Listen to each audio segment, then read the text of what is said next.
우리 함께 고백하겠습니다. 주가 통치하시고 주가 통치하시고 다스리시는 나라, 주를 향한 찬양이 멈추지 않는, 고통과 아픔이 없는 하나님 나라.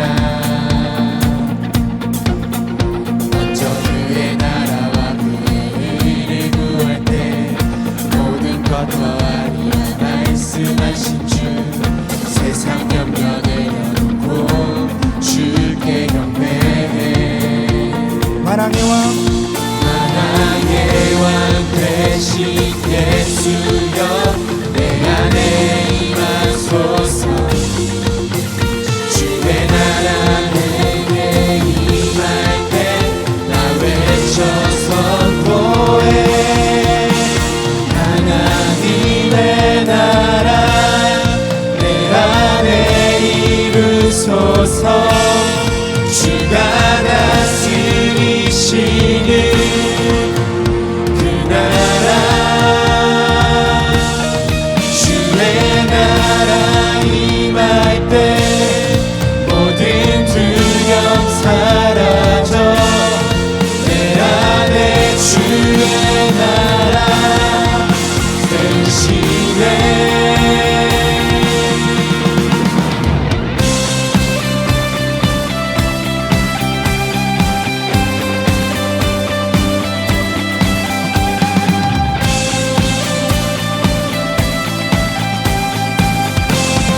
주가 통치하시고 주가 통치하시고 다스리시는 나라, 주를 향한 찬양이 멈추지 않는, 고통과 아픔이 없는 하나님 나라.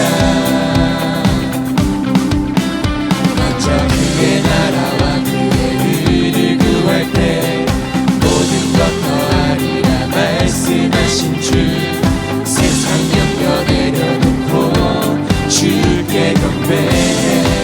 만왕의 왕 되신 예수여, 만왕의 왕 되신 예수여, 내 안에 임하소서.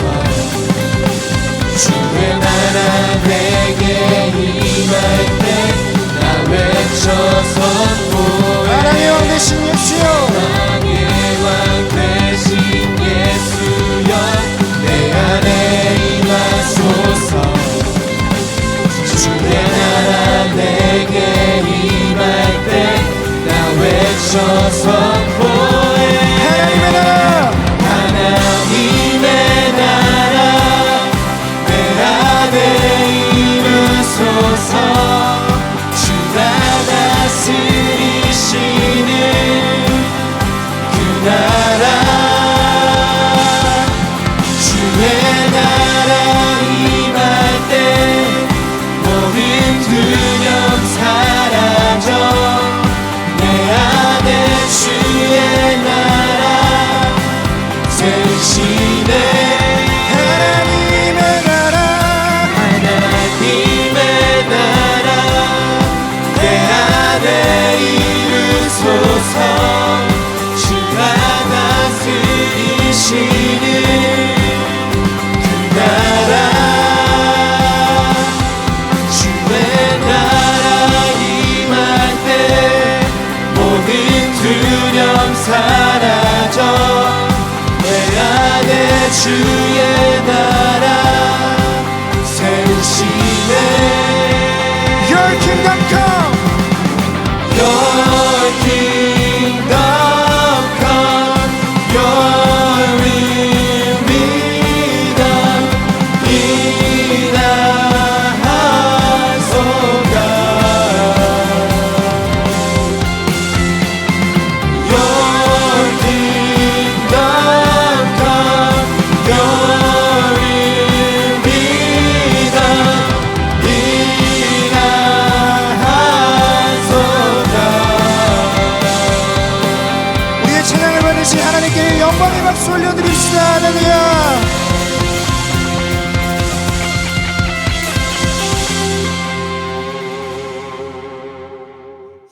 처음에 교회에 와서 여러 가지 어려운 여건 속에서 제 마음속에 하나님이 감동을 주셨던 것이 바로 하나님의 DNA라고 하는 부분인데, 이게 생물학적인 기호예요. 그런데 이것을 저는 기도하면서 저 나름대로 하나님이 주셨던 감동은 DNA라고 하는 것을 declare and align, 그래서 이것을 선포하고 말씀에 정렬한다, 말씀을 선포하고 말씀에 정렬한다, 그런 의미로 하나님과의 그런 관계를 이제 갖게 되어졌습니다. 그래서 이것을 마음에 품고 선교사 때도 품었지만 이것을 이제 더 정확하게 장착할 수 있었던 계기들이 있었는데, 이걸 마음에 품고 또 이것을 가지고 실질적으로 교회 안에서 목회를 하면서 얼마나 이것이 하나님의 역사를 일으키는 굉장히 중요한 정체성인가, 그것을 깨닫게 되었습니다. 그래서 여러분들이 지금 내 상황이 어떻든 그거와 관계없이 오늘 목회하는 어떤 목사님의 말을 들어보자라고 하는 것도 좋지만, 무엇일까 한번 여러분들이 좀 호기심을 가지고 또 수용성 있게 받아들이면 일생에 있어서 굉장히 큰 도움이 될 거라고 저는 믿습니다. 저희 교회 우리 청년들도 있는 것 같아요. 저희 교회 청년들이 한 1200명 정도 되는데, 그 중에 감신대 학생들이 다른 대 학생들보다 좀 적어요. 그런데 오늘 찬양하는 거 보니까 이제는 많이 보내야 되겠구나, 이런 생각들이 들어져요. 저 학교 다닐 때 이렇게 찬양 뜨겁지 않았거든요. 이렇게 변한 이유가 무엇인가 좀 연구 좀 해보겠습니다. 정말 대단하고 감신대 자랑스럽고 찬양하면서 마음이 울컥할 정도로 그렇게 많은 은혜를 받았습니다.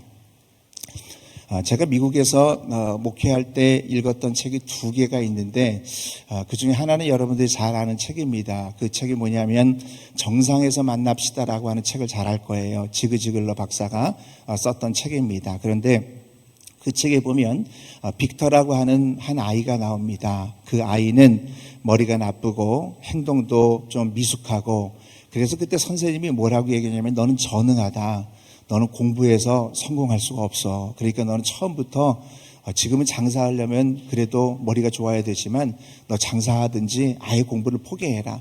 선생님이 그렇게 빅터라고 하는 아이를 규정한 다음부터 빅터는 어떤 생각을 가지고 살아가냐면, 나는 머리가 나쁘다, 나는 머리가 참 나쁘다, 이런 생각을 가지고 살아가기 시작한 거예요. 그러면서 정말 머리가 나쁜 사람처럼 행동하면서 그렇게 살았어요. 그렇게 인생을 살다가 32살이 되었을 때 이 빅터라고 하는 아이가 직장에, 이제 32살이니까 아이는 아니네요, 청년이 되었을 때 직장에 취직하려고 하는데, 그 직장에서 입사시험을 치르는데 IQ 검사를 합니다.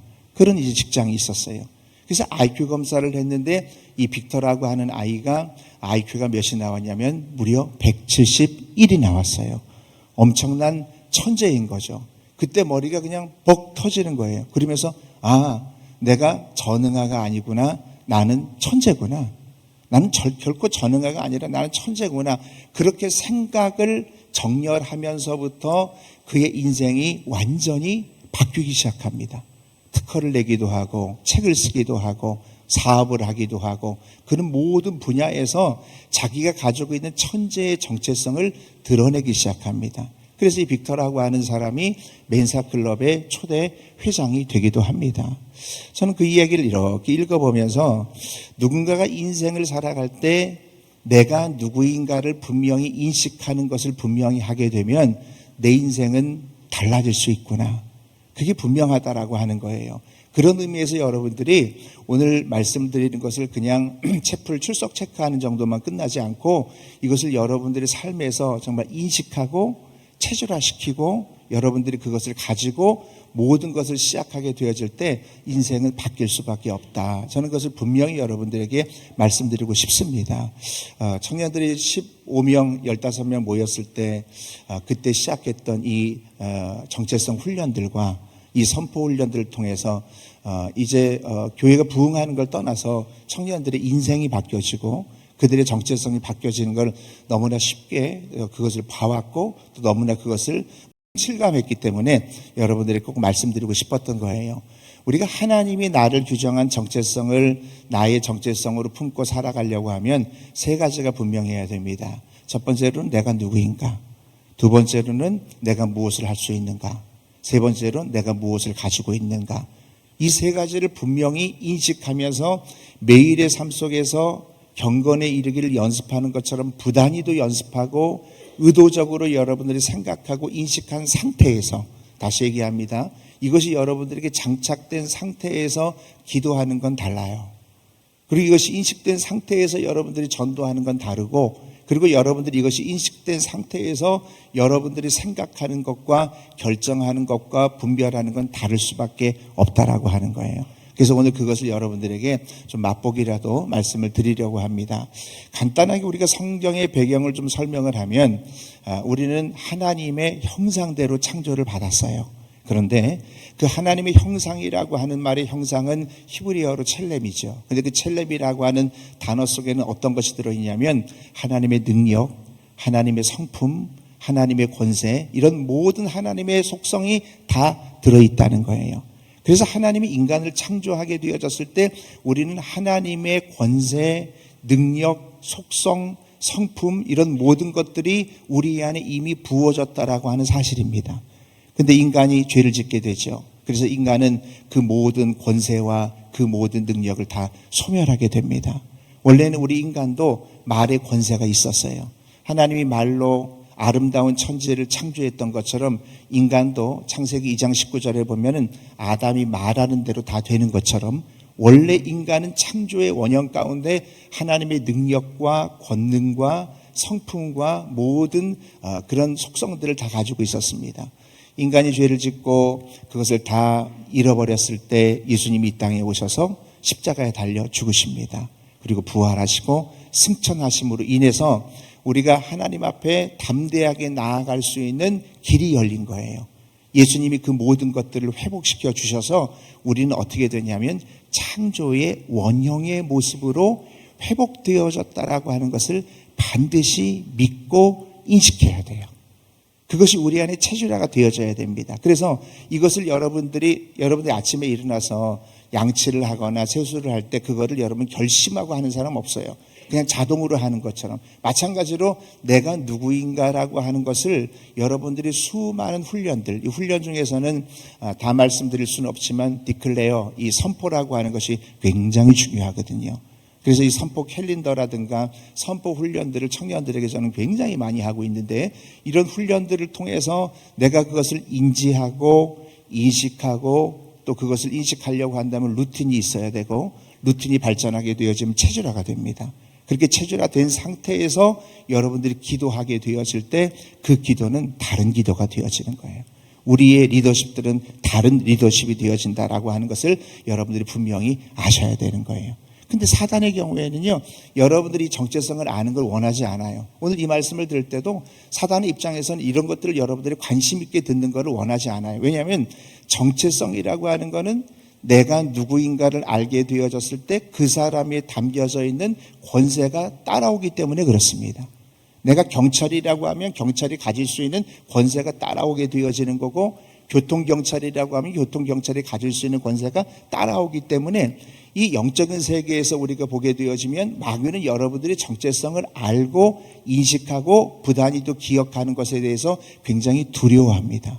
왜냐하면 마귀를 공격할 수 있는 힘을 가지고 권세를 가지고 있기 때문에 그렇다라고 하는 것입니다. 그래서 이 부분이 여러분들에게 명확하다라고 한다면 우리의 어려운 점을 노력하면서 내가 주를 잘 믿으려고 하는 종교적인 어떤 율법적인 신앙이 아니라 기쁨으로 우리가 즐기면서, 눌림이 아니라, 종교적인 어떤 눌림이 아니라 하나님과의 교제 가운데 누림이 되어지면서, 그렇게 가질 수 있는 방법은 정체성을 확실하게 우리가 갖는 방법 외에는 다른 방법이 없는 거예요.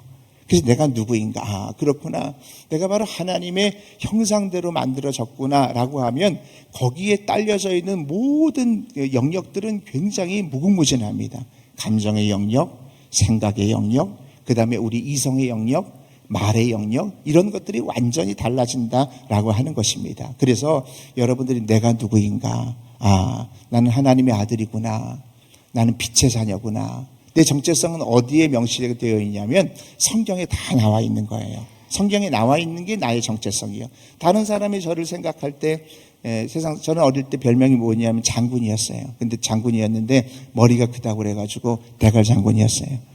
그 사람들이 저를 규정할 때는 너 머리가 큰 사람이라고 규정하지만 하나님이 나를 볼 때는 그렇게 규정하는 것이 아니라 너는 빛이요 소금이요 너는 내가 기뻐하는 자라 그렇게 규정하고 있습니다. 그래서 여러분들 세상 사람들이 규정하는 건 너는 이렇잖아, 너는 외모가 이렇잖아, 넌 스펙 이거밖에 안 되잖아, 넌 이거밖에 안 되잖아, 이런 것들을 마음속에 품고 그것을 간직하고 살았던 빅터는 그런 인생을 살아갈 수밖에 없었지만 어느 날 나의 정체성을 나는 하나님의 형상이구나, 그렇다면 말씀이 쓰여져 있는 것이 다 내 것이겠네 라고 하는 것을 품는 거예요. 예를 들어서 나는 세상의 빛입니다. 그럼 빛이 내가 빛이라고 하는 것을 인지하고 살아가면서 빛된 존재로 살아가는 건 어렵지 않아요. 근데 내가 빛이라고 하는 것을 인지하지 못한 상태에서 빛의 역할을 감당하려고 하면 너무 힘들어요. 그게 종교적인 발상이라고 하는 것입니다. 나는 세상의 소금입니다. 나는 하나님이 기뻐하는 자입니다. 그런데 목사님, 하나님이 기뻐하는 자라고요? 목사님 저를 몰라셔서 그럽니다. 지난 한 주 동안도 제가 어둠의 세계에서 있었던 사람입니다. 전 빛이라고 얘기할 수 없습니다. 이렇게 세상의 모든 여러 가지 여건들이 나를 규정하는데 그거를 여러분들이 인정하지 말고 그렇다고 회개하지 말라는 게 아니에요. 우리가 부단히도 죄를 이기려고 회개하고 노력하고 힘써야 되지만 그러나 본질적으로는 우리의 본질이 나는 세상의 빛입니다. 나는 하나님이 기뻐하는 자입니다. 나는 하나님께 사랑받는 자입니다. 이것이 여러분들에게 분명하게 되어질 때 우리의 인생의 방향과 우리의 생각이 달라지게 되는 거예요. 이게 여러분들 굉장히 중요합니다. 근데 오늘 말씀을 듣고 그냥 한번 이런 이론이 있구나 라고 생각하는 사람과 매일의 삶 속에서 나는 하나님이 사랑하는 자입니다. 나 혼자 있을 때 아니면 여러분들이 사역을 할 때 여러분들이 뭐를 할 때나 지금 나를 규정하는 건 교회의 크기 아니라는 거예요. 지금 나를 규정하는 건 내가 맡은 사명에 대해서 나의 결과물 그게 아니라고 하는 거예요. 하나님이 나를 사랑하십니다. 나는 주님이 나를 기뻐하는 자입니다. 이걸 자꾸 인식하면 눈물이 납니다. 그것 때문에 내가 기쁨이 되어지는 거예요. 그러면 우리가 웬만한 것에 있어서 상처받지 않을 수가 있는 거고 웬만한 것에 있어서 우리가 넉넉하게 승리할 수 있는 힘이 생기는 거예요. 이게 바로 하나님이 규정한 나를 나의 정체성으로 품고 살아가는 사람, 또 세상이 규정하는 나를 나의 정체성으로 품고 살아가는 사람, 이게 나눠지는 겁니다. 그럼 어떻게 해야 되느냐? 성경에 나와 있는 거를 다 레마의 말씀으로 내가 다 봐야 되는 거예요. 나는 세상의 빛입니다. 목사님, 저는 빛은 아니에요. 제 양심껏 제가 빛이라고 얘기하기는 어렵습니다. 회개하되 나는 빛입니다. 내가 어두움의 공간에 있었어요. 나 혼자 있을 때 죄를 지었어요. 내가 지난 주에 클럽에 갔어요. 나의 모습을 볼 때는 어두움에 있는 것 같지만 회개는 철저하게 하시고 본질적으로 그럼에도 불구하고 나는 하나님이 기뻐하는 자입니다. 그 상황에서 나는 하나님이 기뻐하는 자입니다라고 고백하는 게 쉬운 게 아니에요. 또 신학생들이 그렇게 하기가 쉽지 않아요. 그런데 계속 고백해 보세요. 내 마음이 뜨거워지고 내가 은혜를 받고 내가 눈물이 나고 하나님이 어느 한순간에 나를 하나님이 기뻐하는 자리에 나를 견인해 가시고 나를 이끌어 가시는 것을 우리가 발견하게 되더라고 하는 거예요.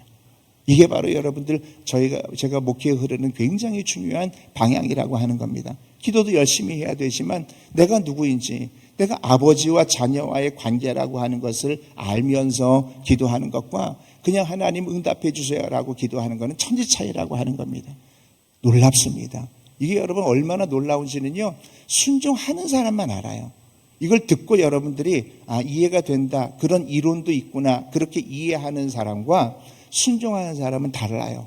순종할 때 열려지는 하나님의 그 영적인 영역과 영적 창의력은 그냥 듣고 이해하는 거랑은 완전히 달라요. 성경은 뭐라고 얘기하냐면 물떠온 하인들만 안다고 그랬어요. 순종하는 사람들만 알아요. 여러분, 우리가 기도의 용사라고 하면 다니엘을 얘기하지 않습니까? 그 다니엘 21일 기도에 이런 것이 많은데, 다니엘의 기도의 특징을 보면 놀랍습니다. 뭘 보냐면 다니엘은 하나님의 말씀을 깨달은 후에, 다니엘서를 한번 찾아보세요. 그 다음 절에 바로 뭐랑 연결이 되냐면 그것을 품고 기도합니다. 금식하며 기도합니다. 여러분들이 교회에서 수많은 목사님들의 말씀을 듣고 또 우리 총장님의 말씀을 듣고 여러 말씀을 듣지만 그 말씀을 듣고 이해하고 이런 이론이 있구나, 이런 것을 가지고 있는 지식으로 장착하는 사람과 그것을 품고 하나님 이것이 정말 내 것이 되기를 원하나이다라고 하면서 기도하는 사람은 완전히 달라요. 왜? 기도라고 하는 것은 하나님과의 관계의 통로가 열려지기 때문에. 그래서 여러분들이 그 능력을 경험하는 우리 청년들이 되어질 수 있기를 바랍니다. 처음에 청년들이 15명 정도 모였을 때 계속 이 훈련을 했어요. 이 훈련을 하고 또 제가 작년에 썼던 기도는 사라지지 않는다, 그 책과 함께 같이 이렇게 훈련을 하면서 엄청난 속도로 부흥하는, 지금도 청년들이 한 주에 막 10명씩 몰려들어요. 근데 여러분들 숫자가 중요한 것뿐이 아니라 더 중요한 게 뭐냐면 그들의 사고 방식과 생각 자체가 바뀌어진다라고 하는 것이 놀라운 사건이에요. 이게 신앙입니다. 이게 복음입니다. 이게 후배들에게 말씀드릴 제 목회의 여러 방향 중에 굉장히 중요한 한 부분이기도 합니다. 그래서 여러분들이 하나님의 DNA라고 하는 말씀을 이렇게 제목을 정해놓고 기도했는데, 아까 말씀드린 것처럼 DNA라고 하는 건 생물학적인 어떤 유전자의 그런 약자인데 그건 굉장히 길어요. 그거보다 뭐가 생각나냐면, 장훈아, 이 DNA를 네가 디클레어 앤 얼라인으로 한번 풀어가봐라. 하나님 말씀에 계속 청열하고 하나님 말씀을 입으로 계속 선포하게 되어질 때 하나님의 역사가 일어나더라고 하는 거예요. 할렐루야. 한 1분만 말씀을 더 드리려고 하는데요. 제가 제일 성경 중에 12회를 혈루증을 앓았던 여인이 있습니다. 그 여인이 예수님을 만난다고 하는 것은 불가능한 거예요. 왜냐하면 한 2만 명들 둘러 있으면은 그 환자의 몸으로 예수님까지 가서 옷자락에 손다는 것은 불가능합니다. 그래서 성경을 보면 기가 막힌 말씀이 하나 있습니다. 그 여인은 이런 생각을 가지고 있었습니다. 내가 예수의 옷자락에 손을 대어도 되면 내가 구원을 받을까 생각하밀러라. 생각하밀러라고 하는 단어가 헬라어로는 엘레겐이라고 하는 단어인데 혼자 중얼거리면서 말하다. 영어로 얘기하면 she said continue. 계속해서 말하는 거예요. 계속해서 내가 예수님의 옷자락에 손을 대면 구원을 받을까? 소저니까 구원이라고 하는 거 치유가 다 들어있지 않겠습니까? 그러니까 그것을 내가 만지면 내가 치유를 받을까? 하밀러라라고 하는 것을 계속 전체성으로 삼고 계속 선포하게 되어졌을 때 웨이메이크, 길이 열려지는 거예요. 그래서 그 길을 통해서 치유받았던 놀라운 역사가 일어나더라고 하는 거예요. 사랑하는 후배 여러분, 오늘 이 말씀을 정말 제가 100분의 1밖에 못했지만 분명히 알아야 될 건 내가 누구인가, 내가 무엇을 할 수 있는가, 내가 무엇을 가지고 있는가, 이거를 세상 사람들이 규정하는 것으로 여러분들을 규정짓지 마시고 성경은 나를 뭐라고 얘기하는가, 그거를 규정짓고 살아나가게 되어질 때 여러분들의 인생과 여러분들의 사역의 모든 영역은 놀라운 변화가 시작될 것입니다. 기도하겠습니다. 하나님 감사합니다. 예수님이 세례 요한에게 세례를 받으셨을 때 제일 처음 하나님께서는 이는 내 사랑하는 아들이요 내 기뻐하는 자라 이렇게 말씀하셨습니다. 사단은 계속해서 속이겠지만 우리가 내가 누구인가, 내가 하나님의 형상으로 무엇을 가지고 있는가, 내가 무엇을 할 수 있는가를 자꾸 말씀에 정렬하며 디클레어하면서 나아가게 되어질 때 우리의 인생에 터닝 포인트가 오는 것을 목도하게 하여 주시옵소서. 예수님의 이름으로 기도하옵나이다. 아멘.